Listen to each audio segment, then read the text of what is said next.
السلام عليكم ورحمة الله وبركاته.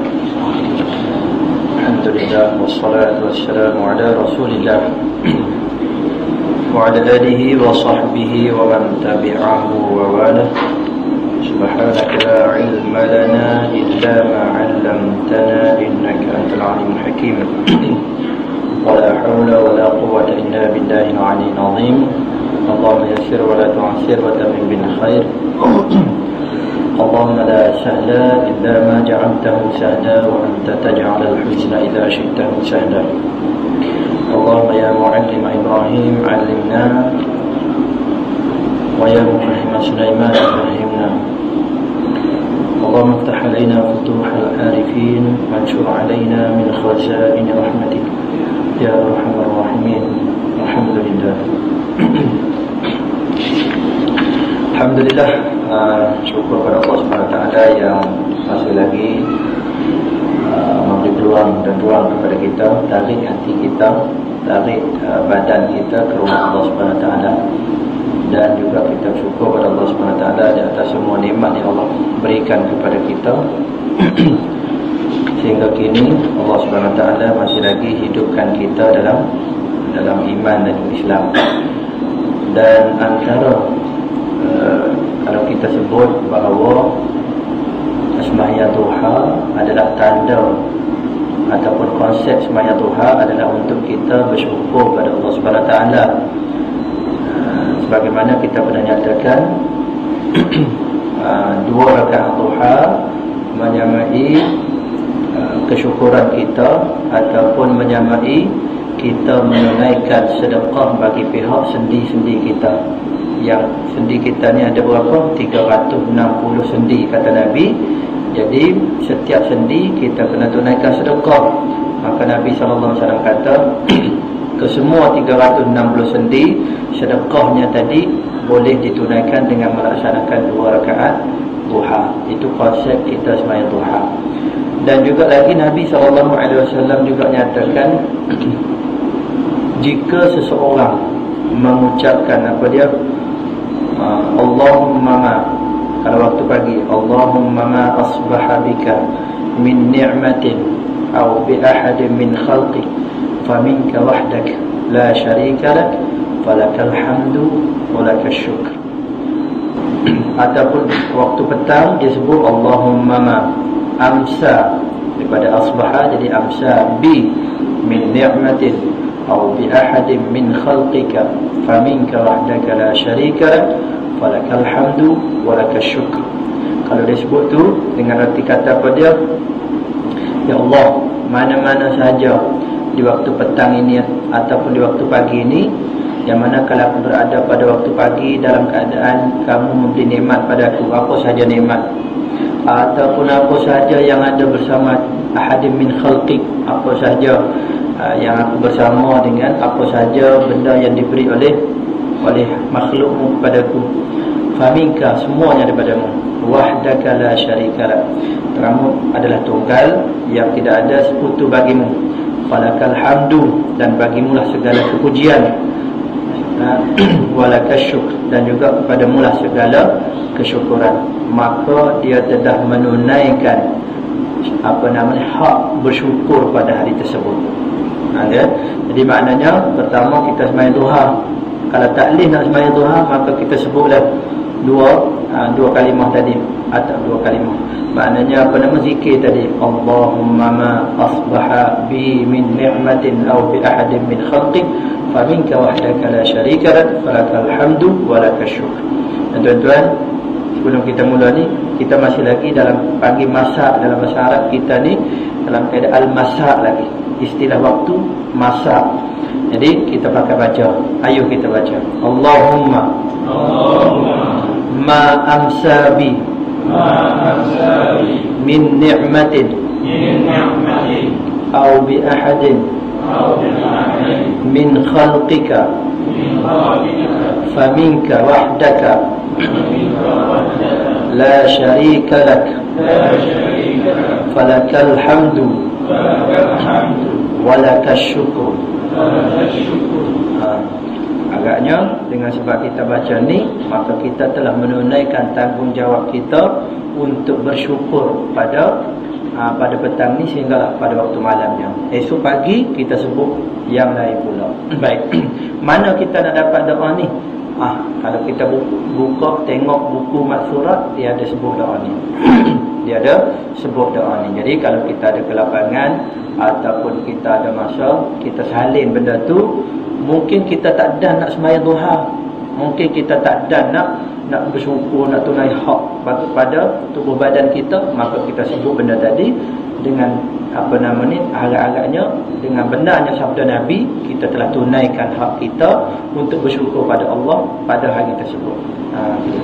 Baik. Jadi sahabat-sahabat muslimin, alhamdulillah malam ni kita akan sambung lagi perbincangan kita dalam bab yang ke-11. Dalam sebelah bab dah kita ni, separuh kitab dah kita ni, masya-Allah. Cepat sungguh kita ni. Masa berlalu kita bincang berkenaan dengan banyak dah beberapa sunnah-sunnah Nabi yang kita dah bincang. Jadi yang penting mana yang kita boleh kekalkan, kita boleh amalkan, ambil satu saja dulu untuk tahun ni yang kita buat. Hari Jumaat hari tu 2-3 hari lepas, apa yang kita buat pada hari Jumaat tu? Adakah kita dah buat apa yang Nabi SAW anjur dan juga ajarkan ataupun tidak? Yang paling kurang kita paling kurang kita sembahyang 4 rakaat selepas daripada sembahyang Jumaat. Kalau kita buat di masjid ataupun di surau, ataupun kalau kita balik sekalipun kita buat di pejabat kita. Orang yang masuk pejabat buat di pejabat, orang yang masuk ofis buat di ofis. Orang yang menaiki kenderaan, maka buat dalam kenderaan dia. Kita dah bincang dah sembahyang sunat dalam kenderaan macam mana, ya tak? Dia tak perlu hadap kiblat. Walaupun sunat dia mula-mula nak takbiratul ihram, sunat hadap kiblat. Tapi nak buat macam mana? Kereta kita masa kita parking mungkin tak menghadap kiblat dah. Maka kita start enjin kereta, takbir dan sebagainya, terus jalan.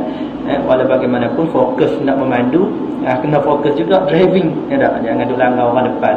Duk tengah sembahyang kita langgar pula orang depan. Allahu akbar, ni ustaz saya pun punya ajaran lah ni. Jangan duk marah kita pula. Baik. Jadi sahabat-sahabat, buat apa yang kita mampu buat. Bab yang ke-11, pelbagai sunnah berkaitan ucapan dan meminta izin.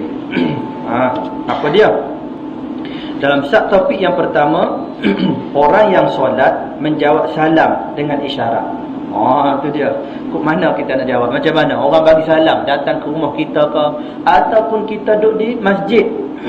Kita sembahyang sunat tahiyat masjid contohnya, ataupun sembahyang sunat lain-lain contohnya, ataupun sembahyang wajib contohnya. Tiba-tiba ada orang belakang, dia masuk masjid, dia bagi salam. Memang sunat kita bagi salam masuk masjid ni. Bagaimana di kubur pun kita sunat bagi salam. Assalamualaikum ya ahla dari qaumin mu'minin. Sunat bagi salam itu kepada orang mati. Orang hidup takkan tak boleh bagi salam. Lebih-lebih lagi kita sunat bagi salam. Baik. Ini kalau dalam sembahyang macam mana?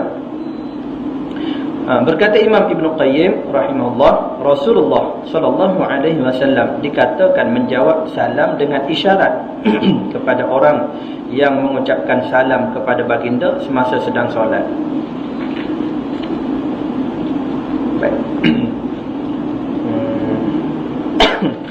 Jadi depan nanti dia akan bincang adik-adik. Menurut Ibn Qayyim lagi, baginda tidak pernah menjawab ucapan salam dengan isyarat tangan, kepala dan jari tangan, melainkan semasa sedang solat. Nabi tak pernah jawab dengan isyarat di luar, selain daripada luar sembahyang dengan isyarat. Maknanya kalau orang bagi salam, Nabi pun angkat. Gitu dah. Nabi akan jawab dengan mulut dia, ataupun tak kira lah dengan kepala. Jalan Assalamualaikum, kita pun dah jawab salam dengan kepala, angguk kau, iling kau, geleng kau, itu dia. Baik. Ataupun dengan jari, melainkan semasa sedang solat sahaja. Baik. Baginda menjawab salam dengan isyarat kepada orang yang mengucapkan salam kepada baginda ketika Nabi solat. Maka Nabi mungkin isyarat dengan tangan, mungkin isyarat dengan kepala, mungkin isyarat dengan apa. Cuma kita tengok macam mana cara isyaratnya. Baik. Antara hadis Nabi SAW yang pertama daripada Jabir bin Abdullah radhiyallahu anhu. Inna Rasulullah sallallahu alaihi wasallam ba'athani li hajatin thumma adraktuhu wa huwa yusalli fa sallamtu alaihi fa asyara ilayya. Maksudnya Rasulullah sallallahu alaihi wasallam pernah mengutusku untuk suatu keperluan. Baik, Rasulullah hantar dia untuk lakukan satu perkara. Baik.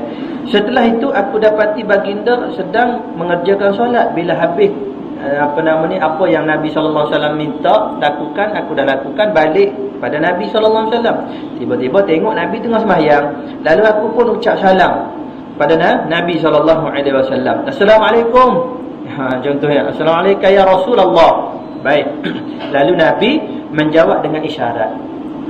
Jawab dengan isyarat. Baik. Macam mana nak jawab dengan isyarat ni? Depan dia bagi tahu. Imam Nawawi rahmatullah alaih menyebutkan beberapa pengajaran hadis. Yang pertama, haram menjawab salam dengan ucapan semasa solat. Assalamualaikum. Assalam. Tak boleh tak? Walaupun waalaikumsalam. Padahal tak ada kata apa pun, bahasa Arab je pun. Ya tak? Jawab salam, tapi tak boleh. Haram. Baik. Kemudian yang kedua, fahamnya menjawab salam dengan isyarat tidak membatalkan solat, bahkan dianjurkan menjawab salam dengan isyarat. Baik. Sebab apa ni? Bila orang bagi salam sunat, jawab salam wajib. Nak jawab macam mana? Jawab selain daripada tu maknanya dia dah keluar daripada sembahyang seolah-olah. Waalaikumsalam. Macam orang bagi salam, Assalamualaikum warahmatullahi, Assalamualaikum warahmatullahi. Kita pun tak jawab salam bila orang bagi salam. Salam. Contohnya orang sebelah kanan kiri kita ni bagi salam awal. Imam bagi salam, Assalamualaikum warahmatullahi. Yang duduk sebelah dia, yang duduk belakang Pak Imam, Assalamualaikum warahmatullahi. Kita ni belum habis baca tahiyat lagi contohnya dah. Baru kita Allahumma salli ala Muhammad wa ala ali sayyidina Muhammad kama sallaita. Tiba-tiba imam dah bagi salam dah. Maka orang pun sebelah kita tu bagi salam sama dengan Pak Imam. Kita tak wajib jawab salam gitu. Ya tak? Waalaikumsalam. Kemudian terus baca tahiyat. Tak payahlah. Tak ada orang buat begitu. Oleh sebab tu kalau gitu pun kita tak jawab salam, apatah lagi orang yang bagi salam yang bukan orang sembahyang. Orang yang sembahyang bagi salam kepada kita, kita pun tak jawab. Ya tak? Kan Assalamualaikum sama Assalamualaikum. Siapa tak jawab? Dia paling kepada kita, kita paling kepada orang tu. Orang tu paling kepada. Yalah kali dia paling kepada dinding. Dia bagi salam kat siapa? Nampak baik. Ada orang jawab? Tak ada orang jawab. Kalau orang jawab tu tak tahu something wrong ke dia ambil mazhab Syiah mana Allah tak. Baik. Jadi kalau orang dalam sembahyang pun bagi salam kepada kita, kita tak jawab, apatah lagi orang yang luar sembahyang. Kita tak jawab dengan ucapan, kita jawab dengan isyarat. Isyarat dia macam mana? Baik.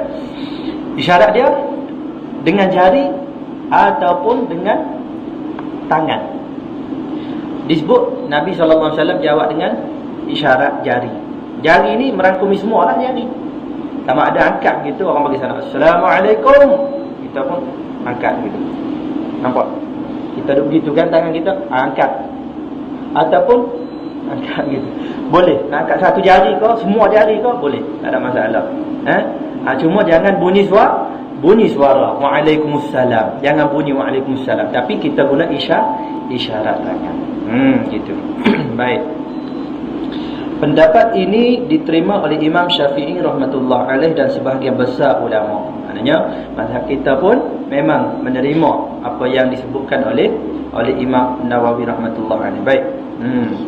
Daripada Suhaib bin Amr katanya, marartu bi Rasulillah sallallahu alaihi wasallam wa huwa yusalli fasallamtu alaihi faradda isyaratan wa qala wa la a'lamuhu illa qala isyaratan bi isbi'i. Baik. Suhaib dia kata, Suhaib bin Amr katanya, aku melalui tempat Rasulullah sallallahu alaihi wasallam. Ketika itu baginda sedang mengerjakan solat. Aku mengucapkan salam, Assalamualaikum ya Rasulullah. Lalu baginda menjawab dengan isyarat. Baik. Kata perawi, aku tidak tahu apa yang dikatakan. Aku tak dengar apa sebutan daripada Nabi. Ya tak? Cuma yang aku tengok ialah Nabi isyarat dengan jari dia, angkat jari telunjuk dia. Begitu.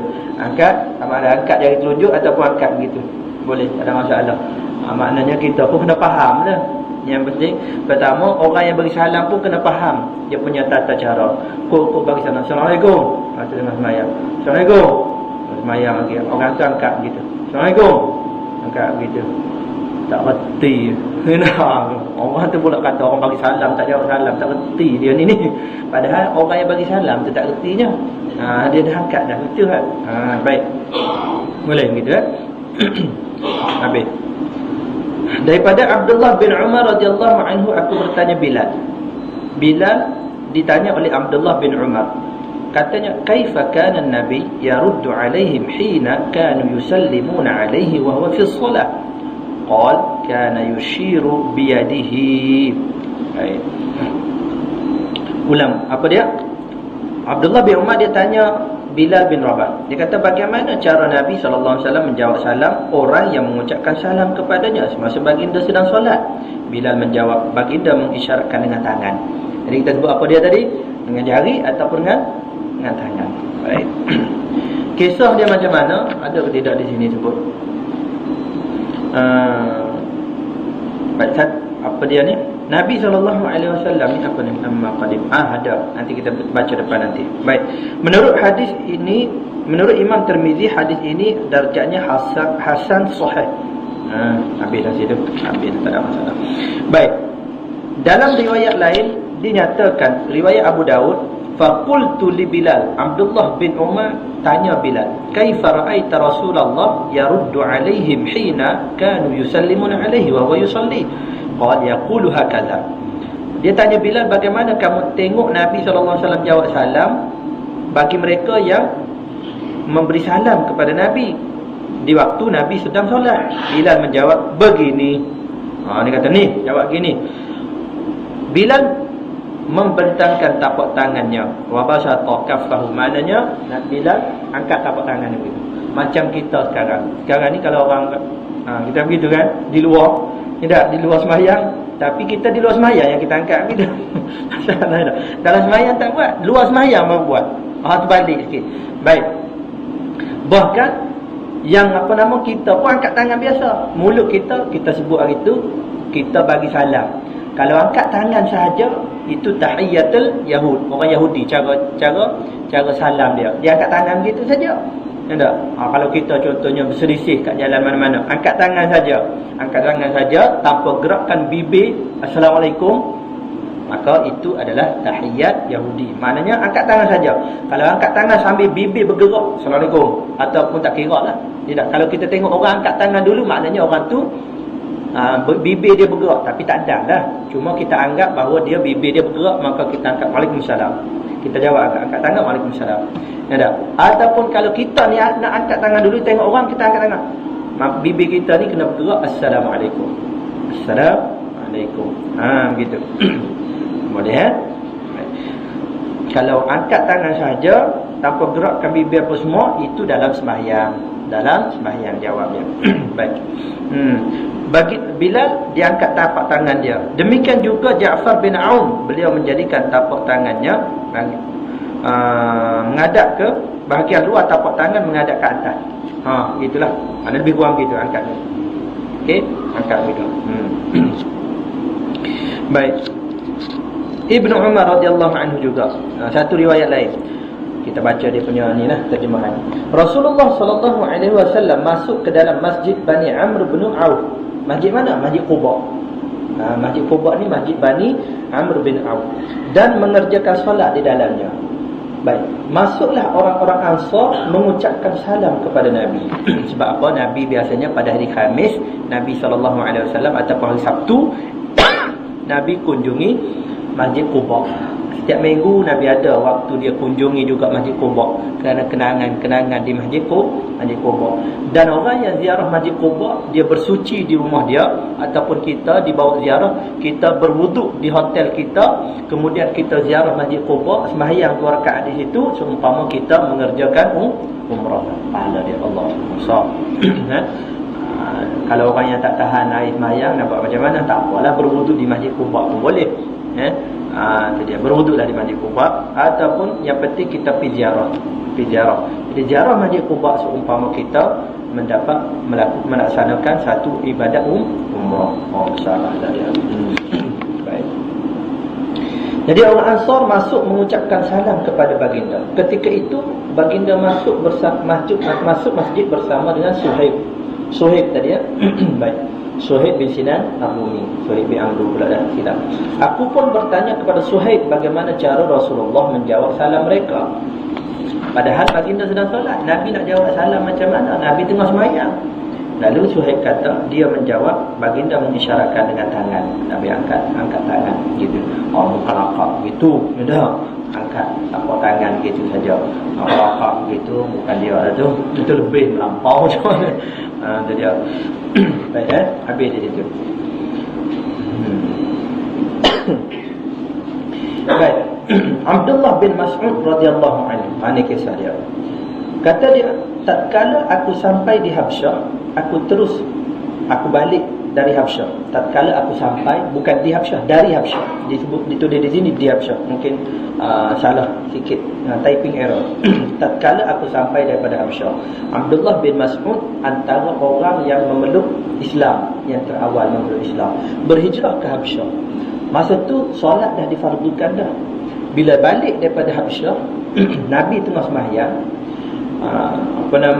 dia terus menemui Nabi SAW yang mengerjakan solat. Aku mengucapkan salam kepada baginda, lalu baginda dengan menganggukkan kepala. Ini sikit cara yang kedua, angguk kepala. Baik. Angguk kepala. Abdullah bin Mas'ud dalam satu riwayat yang panjang, dia sebut apa dia? Sebelum aku berhijrah ke Habsyah, sembahyang ini tidak ada beberapa syarat-syarat yang ketat. Oleh sebab tu, bila sembahyang ada orang sembah, Allahu Akbar, Allahu Akbar. Oh, nama tak nampak. Di mana? Boleh sembah lagi masa tu. Boleh sembah lagi. Perniagaan maju nampak perniagaan. Ada guna pelaris apa macam tu. Boleh tanya, mereka berbincang, cakap pasal dunia dan juga sebagainya. Baik. Selepas balik daripada Habsyah, tiba-tiba turun ayat selepas daripada wa idza quri'al qur'anu fastami'u lahu wa ansitu la'allakum turhamun. Apabila dibacakan Quran, ni ayat diturunkan ketika untuk sembahyang. Kebanyakan ahli tafsir kata untuk sembahyang. Maknanya apabila Pak Imam baca Quran, baca ayat Quran, Bismillahirrahmanirrahim, Alhamdulillahi Rabbil Alamin, baca, maka kita kena dengar saja. Sebab tu Imam Abu Hanifah kata makmum hanya mendengar bacaan imam, dia tak baca Fatihah, semua ditanggung oleh imam. Bahkan ada hadis katanya al-imamu dhaminun wal muadzinu mu'tamanun. Imam itu sebagai penjamin, maknanya dia jamin. Orang tak baca Fatihah, dia yang jamin. Jadi turun ayat ni lagi, apabila turun ayat ni, kami pun hanya mendengar saja bacaan Nabi SAW. Baik, itu bidang bab mazhab lah. Walau bagaimanapun, saya ulang sekali lagi, dalam mazhab kita pun ada keadaan ni. Bila orang tu boleh mengganggu bacaan orang lain, mengganggu khusyuk orang lain. Contohnya orang waswas. Orang suara kuat. Orang bacaan dia tu, dia seorang saja yang baca, orang lain Allah nak baca pun payah. Macam dia guna mic dah baca, dia punya suara. Jadi maknanya dia tu hanya kena dengar Pak Imam saja. Melainkan dia semaya seorang, biar dia nak baca apa. Orang waswas juga dia boleh mengganggu konsentrasi orang lain, maka dia tak boleh nak baca. Makruh dalam mazhab kita. Baik. Selain daripada itu, maka dibolehkan. Bahkan dalam mazhab kita pun ada pelbagai pendapat dalam masalah bacaan belakang Pak Imam. Kita pernah discuss lagi itu, pernah bincang, pernah kongsikan di sini. Maknanya apa dia? Antara pendapat Imam Syafi'i, apabila sembahyang jahar, sembahyang yang imam baca Fatihah secara kuat, maka makmum tak perlu baca Fatihah. Melainkan pada dua rakaat terakhir Isyak, sembahyang apa? Sembahyang Zuhur, sembahyang Asar, dan satu rakaat terakhir Maghrib. Itu saja baca Fatihah. Bila imam baca dengan nyaring, maka kita hanya mendengar saja, tak perlu baca Fatihah. Itu salah satu daripada pendapat dalam mazhab kita. Baik. Oleh sebab tu kita tengok mereka yang boleh menyebabkan gangguan kepada orang lain, maka dia tak perlu baca Fatihah. Gitu. Baik. Ulang.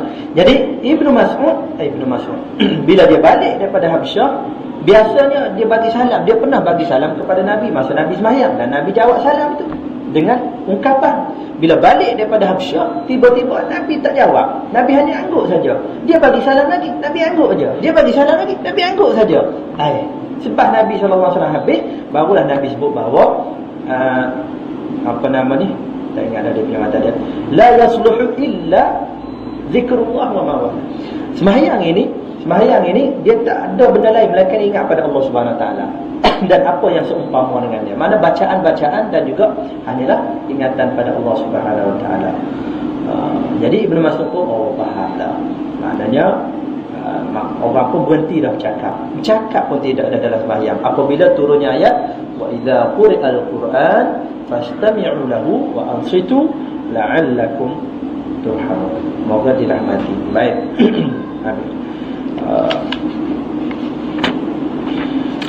Allahu Akbar. Kemudian lagi kita tengok hadis ini diriwayatkan oleh Imam Al-Baihaqi pada hadis nombor 3497 daripada Ibnu Sirin. Baik. Menurut Imam Baihaqi, hadis ini sahih. Tuan-tuan kalau dengar Imam Baihaqi ni antara ulama hadis yang betul-betul sokong. Kalau kita guna istilah yang nak kata kurang sopan, kalau kurang sopan, dia taksub dengan mazhab Syafi'i. Ulama hadis yang sangat menyokong mazhab Syafi'i. Gitulah lebih cantik kan. Ulama hadis yang mana akan usaha cari juga hadis-hadis di mana sahaja sekalipun dia akan pergi nak cari hadis Nabi SAW yang mana hadis tadi. Mengapa Imam Syafi'i sebut begini? Mengapa pendapat Imam Syafi'i begini? Dia akan cari juga ada ke tidak hadis yang menguatkan hujah Imam Syafi'i. Begitu dia panggil obses dengan kata-kata Imam Syafi'i rahmatullah. Manakala Imam Tahawi rahmatullah alaih juga antara imam yang taksub dengan mazhab Hanafi. Imam ulama hadis juga ni. Tapi dia sangat taksub dengan mazhab Abu Hanifah. Jadi oleh sebab tu dia sentiasa dia panggil apa nama ni? Ada pertentangan dengan Imam Baihaqi. Imam Baihaqi riwayat yang semua riwayat dia menyokong Imam Syafi'i. Yang ni semua riwayat dia menyokong Imam Hanafi. Ya tak? Walau bagaimanapun ulama tak terkeluar daripada apa dia? Tak terkeluar daripada mencari sumber-sumber dan hujah-hujah masing-masing. Tu hebat ulama. Dia tak main akal fikiran. Dia cari pasal apa imam ni sebut gini. Mesti ada hadis. Mesti ada. Dia akan cari merantau mana-mana tempat untuk bila dengar ada guru ataupun ulama hadis di situ dia akan merantau. Ada. Jadi itu sifat ulama dulu. Sifat kita sekarang ni hanya dengar saja bila kata tu guru tu kata begitu, pegang betul-betul ya. Walaupun tidak tepat dan juga sebagainya. Tak apa mencari hujah-hujah. Kita hanya pegang membabi buta. Kalau ulama dulu dia pegang tapi dengan hujah. Dia ada hujah, dia tak main-main begitu. Walau bagaimanapun mungkin kita semua ni, termasuk saya sendiri sebagai orang awam, maka bila ulama sebut begitu, ulama yang diiktiraf sebut begitu, maka pada awalnya kita terima dulu buat masa ni. Kemudian jika ada penjelasan yang lebih baik dengan hujah-hujah yang diterima dalam agama, maka kita bolehlah rupanya ni kurang tepat, yang ni lebih tepat, maka kita boleh buat yang tu. kita boleh buat dengan syarat apa dia? Dengan syarat kita mengetahui selok-belok dan juga hujah-hujah yang dikemukakan. Selama mana kita tak tahu, bahkan kita pun dah usaha belajar juga, datang kuliah, kalau dah kita tidak ada pengetahuan tentang benda lain, maka silakan boleh pegang pendapat ataupun kata-kata daripada ustaz tu, daripada maulana tu, daripada syekh tu, selama mana kita sebut tadi tidak bertemu dengan hujah yang lebih baik, silakan boleh guna. Itu dia panggil Allahumma salli ala Muhammad, cara ataupun manhaj, kaedah daripada dulu sampai sekarang. Sebab tu kita ni tidak ada unsur-unsur apa dia, unsur-unsur keras, unsur-unsur yang dipanggil rigid. Tak boleh dah. Bila aku yang ni tak ada begitu. Ataupun kita menyalahkan yang terdahulu. Apa dah tak erti, padahal dalil ada begitu, tak jelas terang duk pegang itu, jangan ada mata. Sebab apa? Sebab mereka dah usahakan yang terbaik. Itu bahagian mereka. Kalau kita keji, masing-masing duk berselisih, habis tak jumpa jalan titik persamaan. Kita nak cari titik persamaan tu. Itu yang penting. Allahu Akbar. Baik. Habis Jadi Imam Baihaqi dia kata hadis ni hadis yang sahih. Baik. Dan namun hadis ini tetap diamalkan oleh ulama seperti Muhammad bin Sirin. Maknanya hadis ni boleh digunakan angguk ke, isyarat ke, maknanya jawab salam. Habis. Kesimpulannya, berdasarkan riwayat, semua cara menjawab salam yang dibuat oleh Nabi boleh diamalkan. Nak angkat satu jari, nak angkat semua jari, nak angkat apa dia, angguk kepala, semua itu dibolehkan. Baik, perbuatan mengucapkan salam kepada orang yang sedang mengerjakan solat juga dibolehkan. Ada masalah nak bagi salam ke tak? Cuma kita pun kena faham macam mana cara menjawab salam. Kalau tidak, jenuh kita. Nak tunjuk dia semayang lah tu, tak jawab salam tu. Allahu Akbar. Sebab penting juga kita kena tahu. Nak buat sesuatu, kena tahu. Dan orang yang solat boleh menjawabnya dengan isyarat. Habis dia gitu. Cuma dia sebutkan catatan di sini, kita bacalah. Para pengikut mazhab Hanafiyah berselisih pendapat dalam persoalan menjawab salam dengan isyarat semasa mengerjakan solat. Baik. Perselisihan pendapat mereka dalam dua perkara. Pertama, mereka ada berpendapat tidak sepatutnya seseorang mengucapkan salam kepada orang yang solat. Maknanya tak patut nak ucap salam. Dah tahu dah ada semayang, ucap salam apa? Melainkan apa dia? Melainkan kalau dia tu, kita pergi ke rumah dia, Assalamualaikum. Nampak? Ya, macam padahal orang dalam tu dah angkat tangan dah. Tapi tak nampak macam mana duduk dalam rumah. Boleh ke tidak? Boleh kita bagi salam. Satu. Yang kedua, kita angkat tangan. Jawab salam. Kena apa nama ni? Pernah berlaku pada siapa? Seorang sahabat radhiyallahu anhu, bila Nabi SAW pergi ke rumah dia, Nabi bagi salam, Assalamualaikum. Dia tak semayang pun, dia pun jawab Waalaikumsalam. Slow dia jawab. Benar. Nabi pun Assalamualaikum. Waalaikumsalam. Jawab slow. Nabi pun bagi salam kali ketiga, Assalamualaikum. Dia pun Waalaikumsalam. Nampak? Pasal apa? Dia nak suruh Nabi bagi banyak-banyak doa pada dia. Tu dia. Ni juga cerdik juga. Baik. Lalu Nabi bila dah 3 kali bagi salam, memang dari segi adabnya, setelah kita bagi salam 3 kali tidak ada jawapan yang kita dengar, maka kita boleh beredar. Kita beredar. Baik. Jadi Nabi pun beredar lah. Lalu dia pun, Rasulullah. Saat-saat. Ada orang rupanya. Ya Rasulullah. Pasal apa tak jawab salam? Jawab Rasulullah slow. Pasal apa jawab slow? Jawab dah kuat biar aku dengar. Tidak Rasulullah. Kalau jawab slow, Tuan hamba akan bagi salam lagi, doa lagi. Aku jawab pula, doa lagi, jawab pula. Banyaklah doa Nabi pada aku. Dia kata, Rasulullah senyum. 3 kali saja adab kita bagi salam ni. Kita tak apalah Rasulullah, 3 kali pun okey dah. Itu dia. Allahumma salli ala Muhammad. Baik. Okey, itu cerita dia. Baik, kita tengok perbincangan kita. Kata antara pendapat ulama dalam mazhab Hanafi, dia kata tak sepatutnya seseorang mengucap salam kepada orang tengah semayang. Pasal apa? Dia tengah berbicara dengan Allah Subhanahu Wa Taala. Jangan kita ganggu dia. Demikian pula orang yang solat tidak perlu menjawab salamnya, sama ada dengan isyarat ataupun sebagainya. Itu kaedah.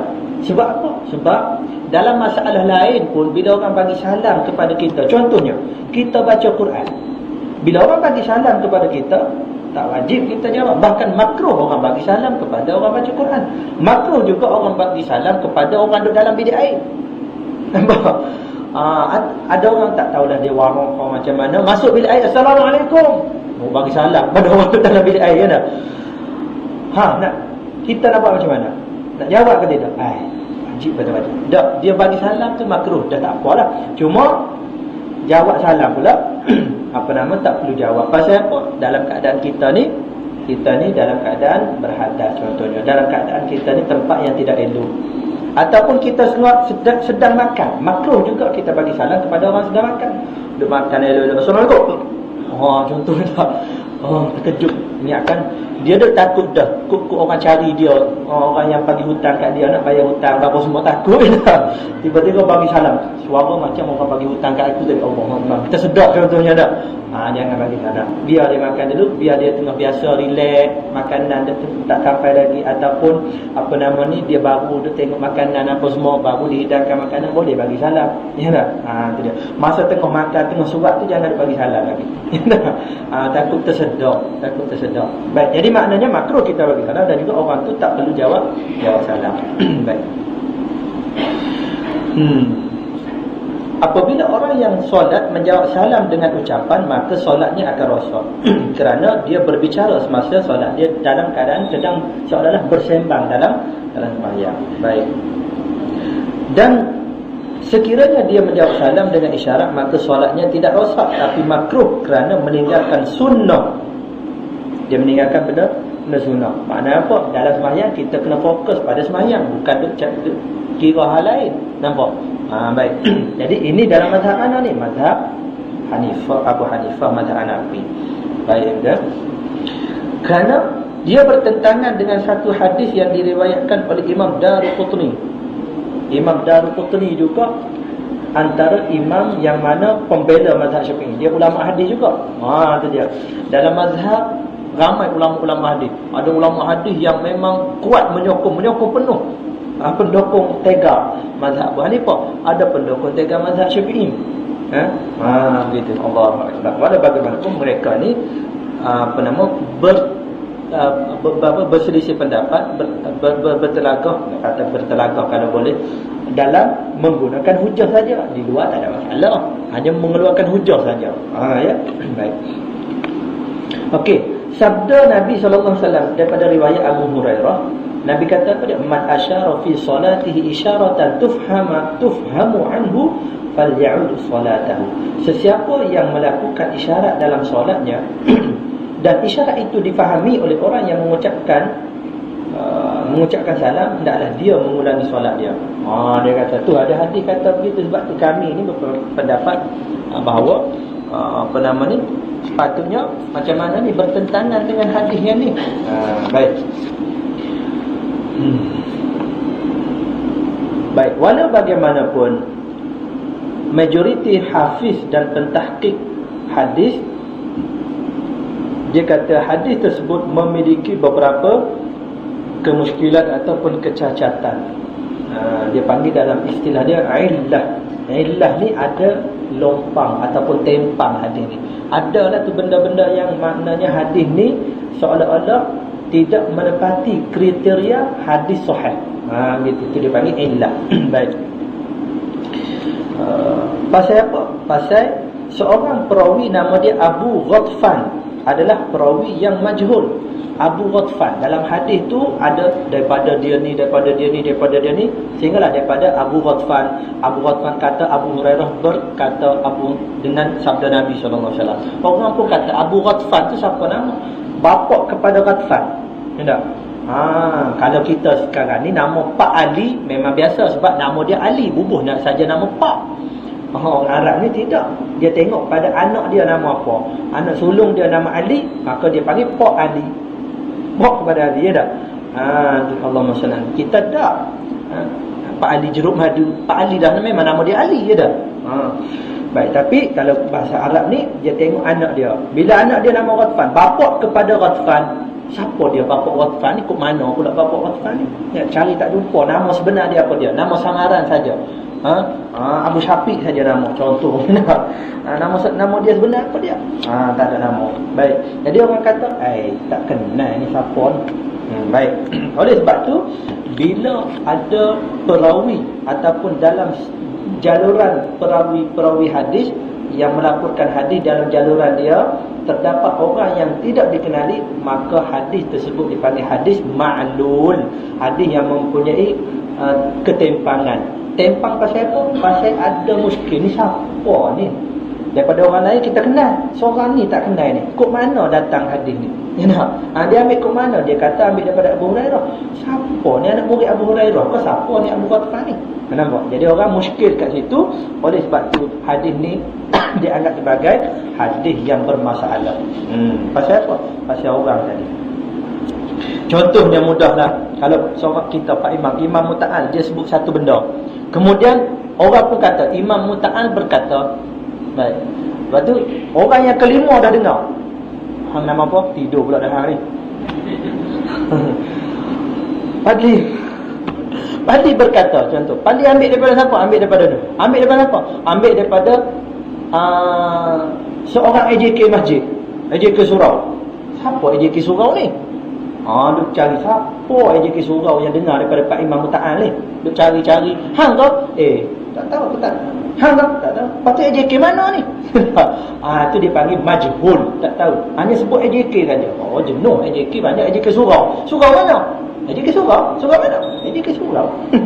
Mana? Gitu. Bila orang sebut begitu, dia panggil majhul, tidak dikenali. Maka menyebabkan riwayat yang kata Imam Muta'al sebut gini, dah orang tak diterima dah. Imam Muta'al kata kita akan adakan majlis gotong royong. Contohnya. Tiba-tiba ada atau tidak? Tak ada majlis gotong royong. Siapa yang sebut ni? Imam Muta'al. Siapa yang sebelum Imam Muta'al tu? Sebelum tu tengok AJK sebut. AJK mana? Itu dia panggil majhul. Majhul menyebabkan kata-kata tadi tidak boleh diterima pakai. Walaupun kita tahu Imam Muta'al takkan cakap bohong, tak? Ya tak?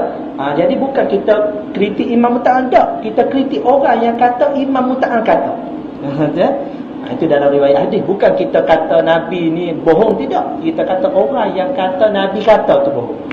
Dia nampak dia punya perbezaan dia. Baik. Habis di situ.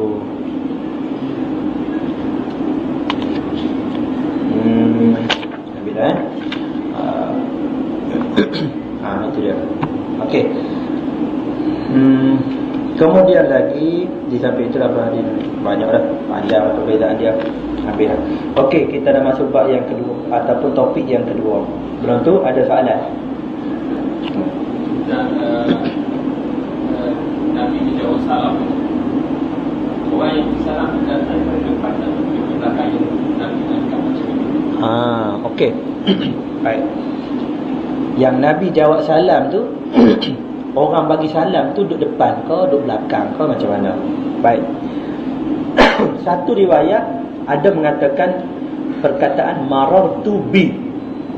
Tuan-tuan akan jumpa di dalam ni disebut marartu bi Rasulillah sallallahu alaihi wasallam. Perkataan bahasa Arab bila disebut marra bi menggambarkan perbuatan yang mana berada di sebelah hadapan. Mana sebelah tu? Sebelah kanan depan, kiri depan ataupun memang depan gitu. Dia lalu depan. Lalu berhadapan dengan Nabi SAW. Bukan ke belakang. Maknanya mungkin daripada sana, pintu sana datang. Assalamualaikum ya Rasulullah. Nabi tu semayang. Contohnya kita menghadap gitu. Nabi tu semayang. Nabi menghadap waktu kita pun ni. Mai pun ni. Assalamualaikum ya Rasulullah. Nabi pangkat. Ataupun dalam riwayat lain juga, Nabi berada di hadapan, ada suara dari belakang. Jadi maknanya apa dia? Mana-mana posisi pun sama saja, melainkan yang penting apa dia? Orang yang bagi salam, dia mengerti cara menjawab salam bila bagi salam kepada orang dalam sembahyang. Contohnya kita dah belajar dah, kita dah tahu dah. Tengok Imam Muta'al sembahyang. Assalamualaikum datang daripada luar. Imam Muta'al nampak duduk sembahyang kat depan tu. Dia Assalamualaikum Pak Imam. Pak Imam angkat tangan. Mana lebih kurang dah. Itulah. Maknanya kita pun faham Pak Imam ni mesti dia tahu cara nak jawab salam. Maka kita pun anggap bahawa dia dah jawab salam. Gitu saja. Baik. Kalau depan kita boleh tengok saja sebelah kanan kau, sebelah kiri kau, kita pun jeling dah tengok juga. Tidak ada masalah. Ataupun orang sebelah tu dia dah tengok kita angkat tangan dan sebagainya. Itu ya. Kita pun anggap, kita pun isyarat. Baik. Ada. Okey, kita teruskan. Azan. Ada. Okey. Cara menjawab salam kepada orang yang berkirim salam. Kirim salam tu boleh ke tidak? Dan juga cara jawab salam tuan. Sudah. Ni bahagian jawab salam apa semua baguslah masa dia. Baik. Ibnu Hajar rahimahullah menyebut dalam Fathul Bari, digalakkan menjawab salam kepada orang yang menyampaikan salam, orang kirim salam. Orang kirim salam. Maknanya kirim salam pun boleh, maknanya harus ataupun ada dalam syariat dibolehkan. Dan juga kita juga akan kena jawab salam bagi orang yang kirim salam. Orang kata, ni ada orang kirim salam kat hang. Waalaikumsalam. Ya, okey. Boleh ke tidak? Kirim salam pun boleh. Itu salam pun boleh. Allahumma salli ala Muhammad. Dalam kitab Zadul Ma'ad dinyatakan Nabi menjawab salam apabila baginda mendapat ucapan salam dari seseorang melalui orang lain. Maknanya istilah kita kirim salam. Baik.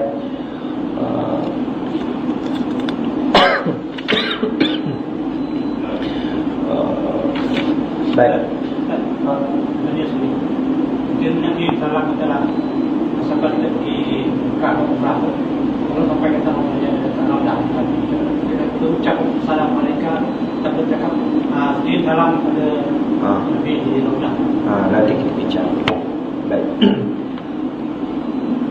Ma yaqulu idza qila lahu inna fulanan yaqra'u 'alaika assalam. Ada satu bab dalam riwayat Abu Daud dikatakan apa yang patut disebut apabila dinyatakan kepada kita ada orang kirim salam kepada kamu. Baik. Dalam sebuah hadis disebutkan daripada Bani Numair, disebutkan daripada Bani Tamim. Ada dalam Fathul Bari kata Bani Tamim. Daripada sini disebut Bani Numair. Datang kepada Nabi. Lalu dia berkata, "Wahai Rasulullah, ayahku kirim salam melalui aku untuk Tuan." Maka Nabi menjawab, "Semoga keselamatan tercurah atas dirimu dan ayahmu. Alaika wa alaihi salam." Baik. Riwayat ni adalah hasan. Baik. Kita baca lagi hadis-hadis untuk menjawab apa yang mana kita bagi tanya tadi. Terdapat juga hadis yang menjelaskan perilaku isteri Rasulullah sallallahu alaihi wasallam iaitu Khadijah dan juga Aisyah. Daripada Anas bin Malik radhiyallahu anhu katanya Khadijah radhiyallahu anha berkata, "Jaa Jibril ila Nabi." Kita baca terjemahan. Jibril datang kepada Nabi sallallahu alaihi wasallam semasa Khadijah ada bersama baginda. Jibril berkata, "Innallaha yuqri'u Khadijatas salam." Allah menyampaikan salam kepadaku untuk disampaikan kepada Khadijah. Jibril kata, "Wahai Muhammad, Allah kirim salam kepada Khadijah. Allah suruh aku sebut kepada kamu bahawa bagi kirim salam kepada Khadijah." Baik. Maka Khadijah menjawab, apa dia? "Innallaha wassalam wa ala Jibril salam wa alaikas salam wa rahmatullah." Jawab dia apa dia? Wa alaika wa alaihi salam ataupun wa alaihi wa alaika assalam. Ataupun kita jawab kepada orang yang kirim salam dulu. Wa alaika, dan juga kepada kamu bila kata ada orang kirim salam ni, ya. Itu dia. Kita pun wa alaika, kepada kamu yang tolong bagi tahu ada orang kirim salam. Begitu juga kepada orang yang kirim salam sana tu keselamatan. Doa lah maknanya, wa alaika wa alaihi salam. Kalau perempuan, wa alaiki wa alaihas salam. Tengoklah keadaan dia. Maknanya kita kena mahir bahasa Arab juga lah di situ. Ataupun taklif ke bahasa Melayu, taklif ke bahasa Arab, bahasa Melayu. Sebut Waalaikumsalam, mudah. Kum tu umum, laki perempuan semua boleh. Nampak? Baik. Jadi bila orang bagi tahu kepada kita, kita pun kata Waalaikumsalam. Baik. Yang nak bagi salam tu macam mana? Yang tu kirim tu. Jadi maknanya pun kita sebut dengan lafaz Assalamualaikum. Kirim salam kepada Nabi, Assalamualaikum. Tu kita sebut Assalamualaikum ataupun Assalamualaikum. Baik, kita disunatkan sebut Assalamualaikum. Bahkan seingat saya, ni saya tak jumpa dalam mana-mana kitab lagi. Seingat saya, guru saya menyatakan bahawa kalau orang tadi masa yang mengirim tadi, kita kata tolong kirim salam kepada dia tu dengan lafaz Assalamualaikum. Kalau dia tak sebut Assalamualaikum ataupun Assalamualaikum, maka kita tak perlu jawab salam dia. Itu pendapat yang guru saya sebut. Tapi saya belum jumpa di mana-mana kitab. Oleh sebab tu, walaupun dia sebut ke, tak sebut ke, tak lafaz Assalamualaikum ke, ataupun lafaz Assalamualaikum ke, kita pun boleh jawab Waalaikumsalam. Sebab apa? Sebab kita dah sebut salam tadi. Kirim salam. Salam tu makna dia apa dia? Keselamatan dan kesejahteraan pada dia. Maknanya bagi tahu dia, aku doakan kesejahteraan pada dia. Kita pun moga dia dapat kesejahteraan jugalah. Moga dia pun dapat kebaikan juga. Gitu ya. Jadi itu dalam bahasa Arab. Kalau dalam bahasa kita begitulah juga. Maknanya ada orang doakan kamu, moga dia pun juga sama. Yang gitulah lebih kurang. Tapi menggunakan dalam istilah Islam disebut Assalamualaikum, maka kita pun jawab Waalaikumsalam. Nak cerita apa dia? Sama ada orang sebut Assalamualaikum ke ataupun tak sebut Assalamualaikum, maka kita jawablah Waalaikumsalam. Nampak? Gitu. Cuma saya nyatakan apa dia? Afdalnya kita sebut Assalamualaikum. Kena kirim salam lah, Assalamualaikum. Kirim salam kepada Nabi SAW, Assalamualaikum. Contohnya. Kalau tak begitu pun tak apa, sebab kita dah sebut doa tadi. Kirim salam, maknanya kirim doa kepada Nabi SAW, semoga Nabi selamat dan juga sejahtera. Sebab kita sebut salam perkataan tu tadi. Baik. Allahu Akbar. Baik, dalam Fathul Bari disebut ni, Al-Hafiz Ibn Hajar mengatakan seseorang yang mendapat salam perlu menjawab salam kepada orang yang menghantarkan salam dan kepada orang yang mengirimkan salam. Maknanya kalau kita boleh pandai bahasa Arab, maka kita boleh sebut wa alaika ataupun wa alaihi wa alaikas salam. Kalau kita tak mampu nak menguasai bahasa Arab, kita hanya sebut wa alaikumussalam. Nampak? Maknanya kamu, sama ada awak yang tolong sampaikan salam ataupun orang yang kirim salam, maka dua-dua moga mendapat kesejahteraan dan juga keselamatan. Jawab apa dia? Waalaikumsalam. Kalau kita boleh memahami bahasa Arab, maka kita jawab bagi pihak ni, sebut pada orang kirim salam tu wa alaihi wa alaikas salam ataupun wa alaika wa alaihi assalam. Kalau tak mampu nak kuasai bahasa Arab, maka kita sebut waalaikumsalam. Mudah pukul rata gitu. Baik. Daripada Aisyah radhiyallahu anha, Nabi berkata kepadanya, wahai Aisyah, ini Jibril, dia sampaikan salam kepadamu. Aisyah kata, semoga keselamatan, rahmat dan keberkatan. Maknanya apa dia? Ya Aisyah, hada Jibril yaqra'u 'alaikas salam. Jibril dia kirim salam padamu. Maka Aisyah kata, wa alaihi salam wa rahmatullahi wa barakatuh. Tara ma la ara turidun nabi. Tara ma la ara. Aisyah kata, untungnya Nabi boleh tengok apa yang aku tak boleh tengok. Tak? Aku hanya boleh jawab salam aja lah. Jibril kirim salam aja lah. Nabi boleh tengok, Jibril aku tak boleh tengok. Begitu maksud dia. Allahu Akbar. Habis dia tu. Jangan sebab salam ni panjang lagi. InsyaAllah dalam bab mengucapkan salam semasa hendak beredar daripada majlis dan juga beberapa topik lain dalam meminta izin dan mengetuk pintu rumah. Banyak lagi, iaitu keizinan sunah-sunah dalam meminta izin macam mana. Jadi insya-Allah kita akan bincang dalam pertemuan kita yang akan datang, insya-Allah. Setakat tu kita ulang, dalam sembahyang kita boleh pandangan mazhab kita yang kita pegang, mazhab Syafi'i, bahawa kita boleh bagi salam kepada orang yang sembahyang, dan orang yang sembahyang cara jawab salam dia itu sama ada angguk, sama ada isyarat dengan satu jari ataupun dengan tapak tangan, itu terpulang pada dia. Baik. Kemudian lagi kita boleh kirim salam dan juga kita boleh dan juga kita perlu menjawab salam daripada orang yang mengirim salam tadi, sama ada dia lafaz Assalamualaikum ke ataupun dia kata tak apalah kirim salam lah, ataupun dia sebut kirim salam semata-mata, maka kita digalakkan untuk jawab salam tadi. Wallahu a'lam. Itu saja yang kita bincang untuk malam ni. Moga dia mendapat manfaat untuk penggunaan ataupun tindakan kita dalam kehidupan kita. Moga Allah Subhanahu Wa Taala merahmati kita semua. Apa yang baik daripada Allah Subhanahu Wa Taala, apa yang buruk daripada kelemahan diri, mohon maaf jika tak salah bahasa, terlalu bicara ataupun tergores rasa, dan juga tuan-tuan puan-puan tak selesa boleh tegur segala kesalahan saya, kerana saya juga sama macam tuan-tuan, manusia biasa. Dan sebelum akhirnya, aku qawli hadza wa astaghfirullah. Assalamualaikum warahmatullahi wabarakatuh.